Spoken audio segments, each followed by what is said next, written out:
Salam sejahtera dalam nama Tuhan Yesus kepada sekalian. Selamat Tahun Baru 2022 daripada saya kepada kamu semua. Ini adalah kali pertama dalam Tahun Baru 2022 saya berjumpa anda semua dan masih secara talian lagi. Walau bagaimanapun, kita masih bersyukur kepada Tuhan Yesus kerana kita masih dapat bersekutu dalam iman secara talian untuk kebaktian pada pagi ini. Kita selalu tengok dalam filem atau drama apabila anak perempuan berkahwin, ayahnya akan memimpinnya berjalan di lorong menuju ke pentas utama.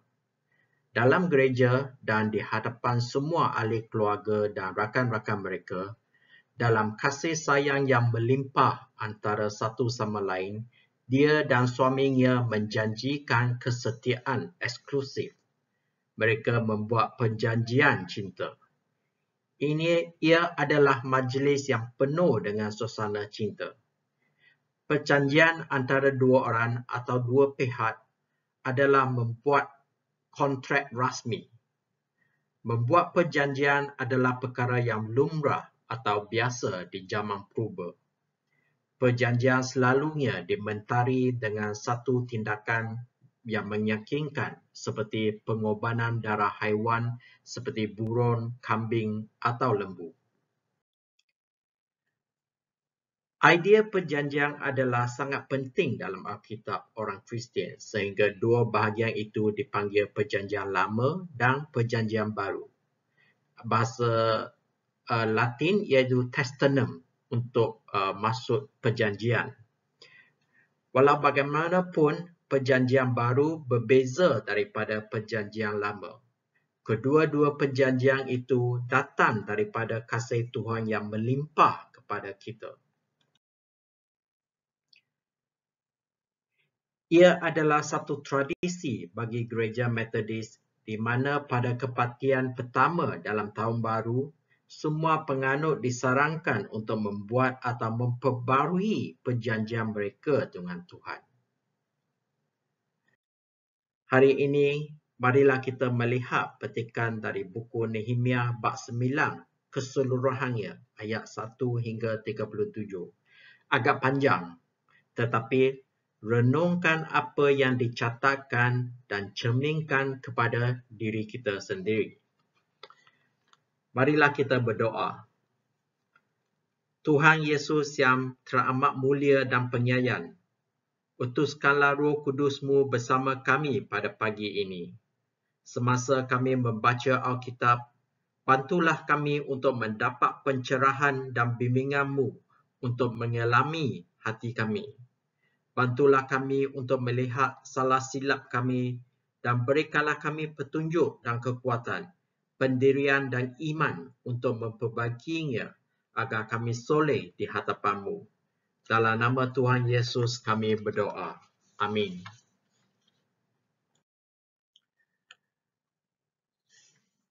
Nehemia bab 9 ayat 1. Pada hari ke-24 bulan itu juga, umat Israel berkumpul. Mereka berpuasa untuk menunjukkan bahawa mereka menyesali dosa mereka. Mereka sudah memisahkan diri daripada orang bangsa asing. Mereka memakai kain guni dan menaruh debu di atas kepala sebagai tanda bersedih. Kemudian mereka berdiri dan mengakui segala dosa mereka dan dosa nenek moyang mereka. Selama kira-kira 3 jam, kitab Taurat Tuhan Allah mereka dibacakan kepada mereka.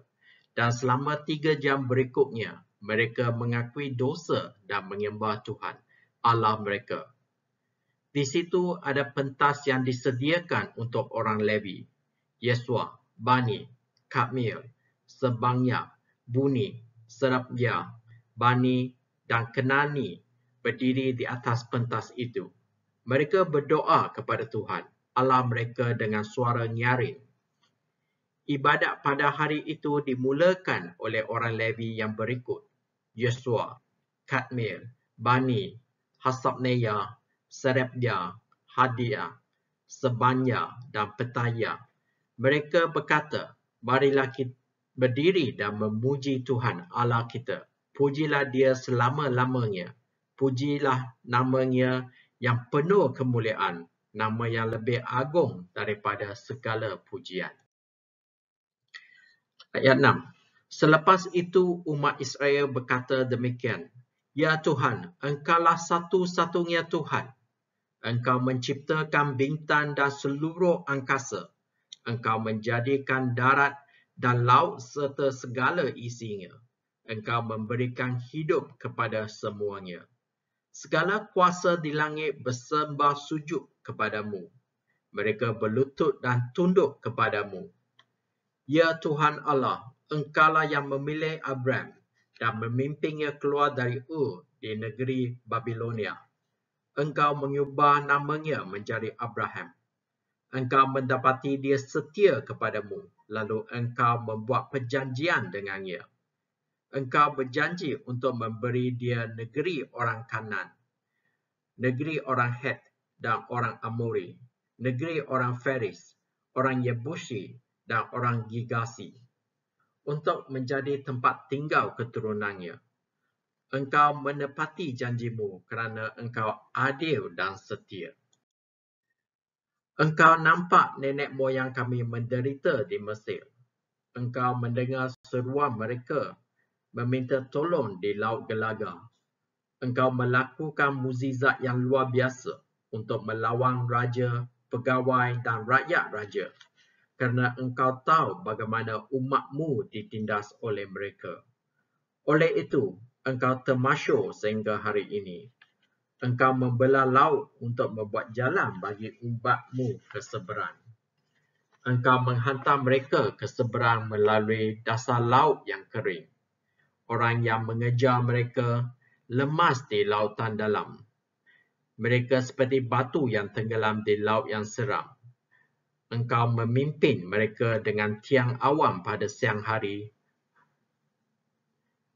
Engkau menerangi jalan mereka dengan tiang api pada malam hari. Dari langit engkau turun ke gunung Sinai. Engkau berfirman kepada umatmu sendiri. Engkau memberi mereka hukum, peraturan dan perintah yang adil, benar dan berfaedah. Engkau mengajar mereka merayakan hari Sabat yang suci itu. Dan melalui hamba-Mu Musa, engkau memberi mereka hukum-Mu. Apabila mereka lapar, roti dari langit engkau turunkan. Apabila mereka dahaga, air dari batu engkau pancarkan. Engkau menyuruh mereka menguasai tanah yang telah engkau janjikan kepada mereka. Tetapi nenek moyang kami keras kepala dan angkuh. Mereka tidak mentaati perintah-Mu. Mereka tidak patuh. Mereka melupakan segala perbuatan-Mu dan semua mukjizat yang sudah engkau lakukan itu.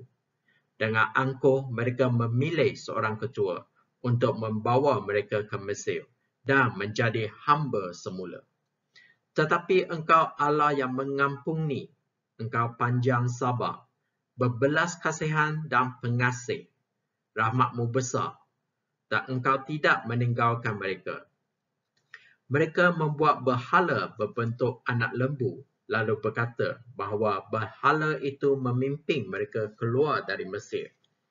Ya Tuhan, mereka sangat menghina engkau. Namun, engkau tidak meninggalkan mereka di padang pasir, kerana rahmat-Mu sungguh besar. Engkau tidak mengambil balik tiang awan atau tiang api yang menunjukkan jalan kepada mereka pada siang dan malam hari. Demi kebaikan-Mu, engkau memberitahu mereka apa yang harus dilakukan. Engkau memberi mereka mana sebagai makanan. Engkau memberi mereka air sebagai minuman. Selama 40 tahun di padang gurun, engkau memberi mereka segala yang diperlukan. Pakaian mereka tidak pernah rosak dan kaki mereka tidak bengkak atau sakit. Engkau memberi mereka kemenangan atas banyak bangsa dan kerajaan yang bersempadan dengan negeri mereka. Mereka mengalahkan negeri Hesibon yang diperintah oleh Raja Sihon dan Raja kerajaan Raja Og di negeri Basan. Engkau memberi mereka anak sebanyak bintang di angkasa dan membiarkan mereka menakluki tanah yang telah engkau janjikan kepada nenek moyang mereka. Mereka menduduki negeri Kanan. Engkau mengalahkan penduduk negeri itu. Engkau memberi umatmu kuasa untuk memperlakukan penduduk dan raja-raja Kanan dengan sesuka hati. Umatmu merampas kota-kota yang berkubu, tanah yang subur dan rumah-rumah yang penuh dengan harta. Perigi yang telah digali, pokok zaitun, pokok buah-buahan serta ladang anggur. Mereka makan sepuas hati sehingga menjadi gemuk. Mereka menikmati segala pemberianmu yang baik. Tetapi umatmu memberontak dan tidak taat kepadamu. Mereka membelakangi Tauratmu. Mereka membunuh nabi-nabi yang memberi mereka amaran dan yang menyuruh mereka kembali kepadamu. Berulang kali mereka menghina engkau, sehingga engkau membiarkan musuh mengalahkan dan menguasai mereka. Pada masa kesusahan, mereka berseru meminta tolong padamu dari syurga. Engkau menjawab mereka. Demi belas kasihanmu, engkau mengutus para pemimpin yang menyelamatkan mereka daripada musuh. Tetapi apabila negeri aman lagi, mereka berdosa semula dan engkau pun membiarkan musuh mengalahkan mereka. Namun ketika mereka bertaubat dan memohon, engkau menyelamatkan mereka. Dari syurga engkau mendengarkan seruan mereka dan berulang kali engkau menyelamatkan mereka demi belas kasihanmu yang besar. Engkau memberikan amaran agar mereka taat kepada ajaranmu, tetapi dengan sombong mereka menolak hukummu. Padahal orang yang melakukan Tauratmu mendapat kehidupan. Tetapi mereka degil, tidak taat dan tidak mahu mendengarkan. 3 tahun demi tahun dengan sabar engkau memperingatkan mereka. Rohmu berkata-kata kepada mereka melalui para nabimu. Tetapi umatmu menutup telinga. Oleh itu engkau membiarkan mereka dikalahkan oleh bangsa-bangsa. Namun, kerana belas kasihanmu yang besar, engkau tidak meninggalkan ataupun membinasakan mereka. Engkau Tuhan yang pengasih dan berbelas kasihan. Ya Allah, Allah kami yang besar, Allah yang berkuasa dan hebat. Dengan setia engkau menepati segala perjanjian. Sejak Raja-Raja Asyur menindas kami, sampai sekarang, penderitaan yang kami alami sangat berat. Para raja, pemimpin, imam dan nabi kami, nenek moyang dan segenap umat sudah menderita. Ingatlah, ya Allah, betapa sengsaranya kami. Tindakanmu adil untuk menghukum kami yang bercela. Engkau setia walaupun kami berbuat dosa. Nenek moyang kami, para raja, imam dan pemimpin kami tidak mematuhi Tauratmu. Mereka tidak mengendalikan perintah dan amaranmu. Dengan berkat-Mu, para raja memerintah umat-Mu ketika mereka tinggal di negeri yang luas dan subur, tanah pemberian-Mu. Mereka tidak meninggalkan dosa. Mereka tidak mahu mengabdi kepada-Mu. Sekarang kami menjadi hamba di negeri yang Engkau berikan, tanah yang subur ini yang memberikan kami makanan. Sekarang hasil bumi kami dirampas oleh raja-raja yang menguasai kami. Engkau menyerahkan kami kepada raja-raja itu. Sekarang hasil bumi kami dirampas oleh raja-raja. Mereka memperlakukan kami dan tenakan kami dengan sesuka hati. Kami sangat sengsara dan berduka cita.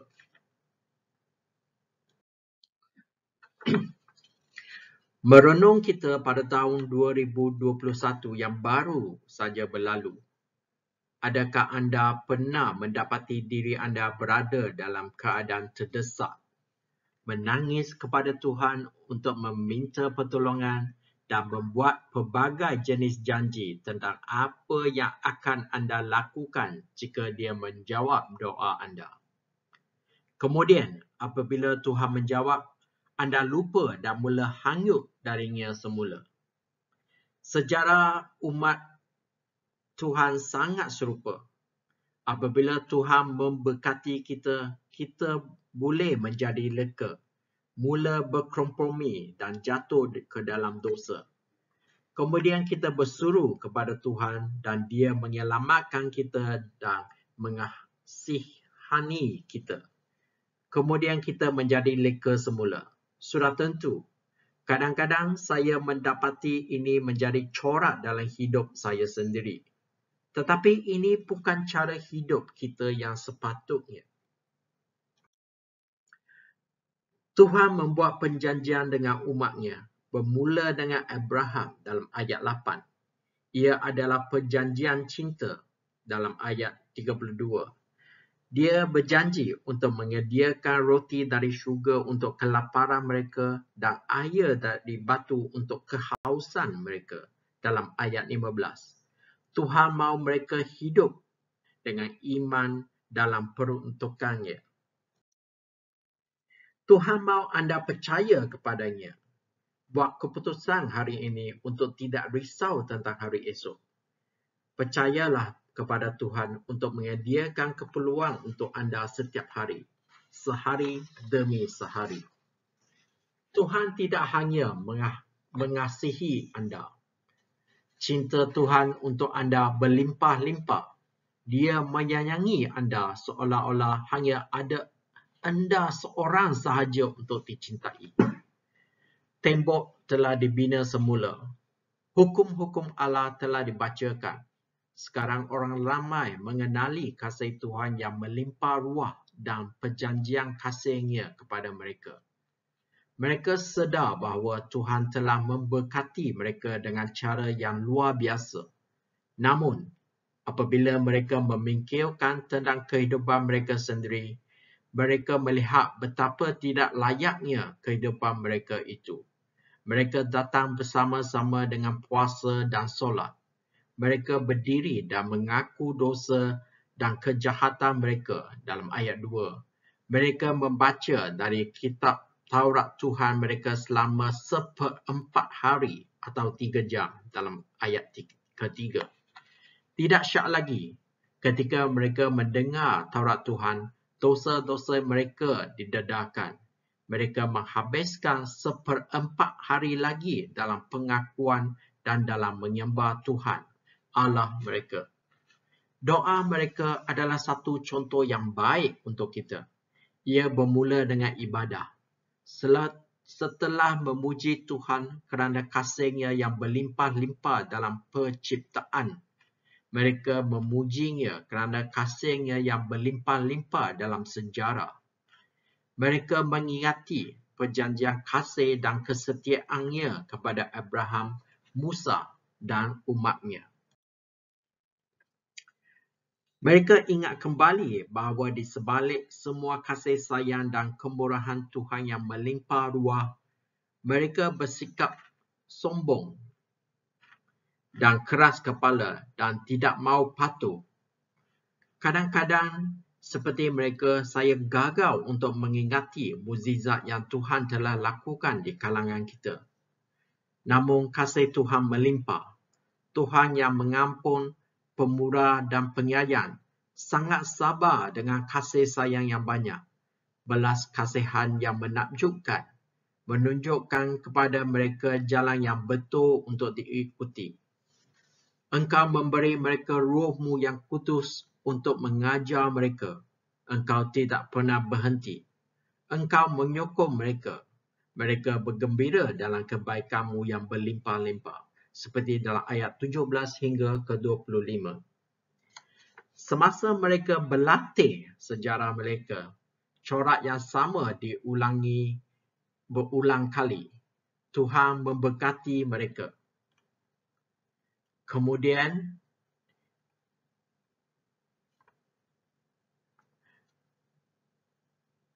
mereka memberontak terhadap Tuhan dan Tuhan membuatkan kehidupan mereka sukar.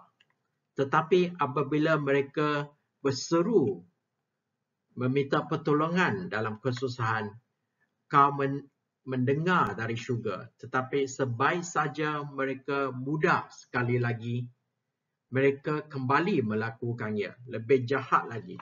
Mereka berseru kepada kamu lagi. Dalam belas kasihanmu, engkau mendengar dan menolong mereka lagi.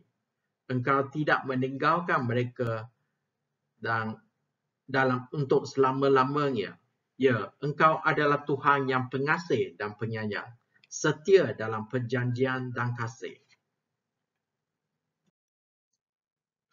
Oleh kerana umatnya tidak dapat melaksanakan bahagian mereka dalam perjanjian yang telah dijanjikan oleh Tuhan, maka Tuhan telah membuat perjanjian baru. Perjanjian baru dimenteraikan dengan darah Yesus dan melibatkan Roh Kudus yang datang untuk hidup dalam diri kita dan membantu kita untuk melaksanakan bahagian kita dalam perjanjian itu. Dan untuk kasih yang berlimpah-limpah kepada Tuhan dan kepada orang lain. Saudara-saudari sekalian, dari petikan Alkitab hari ini, saya berharap anda semua akan mengambil sedikit masa untuk meneliti kembali perjalanan kita pada tahun 2021. Bagaimana Tuhan telah mengasihi, membantu kita dalam sedar dan tidak sedar, bagaimana kita memungkiri janji kita kepadanya, dan bagaimana Tuhan memaafkan dosa dan salah silap kita dan memanggil kita kembali ke pangkuan kasih-Nya yang berlimpah puas. Lepas itu, marilah kita sekali lagi mementeraikan perjanjian kasih kita dengan Tuhan untuk tahun 2022. Marilah kita berdoa bersama-sama. Tuhan Yesus yang Maha Pengasih dan Penyayang, terima kasih kerana kamu telah membuat perjanjian kasih dengan kami, di mana ianya dimenteraikan dengan darah Tuhan Yesus. Terima kasih kerana memberikan kami Roh Kudus untuk membantu kami untuk mempunyai kasih yang berlimpah untuk Tuhan dan untuk orang lain, agar mereka dapat bertemu dengan Tuhan melalui kasih yang murni ini. Dalam nama Tuhan Yesus kami berdoa. Amin. Sehingga kita berjumpa lagi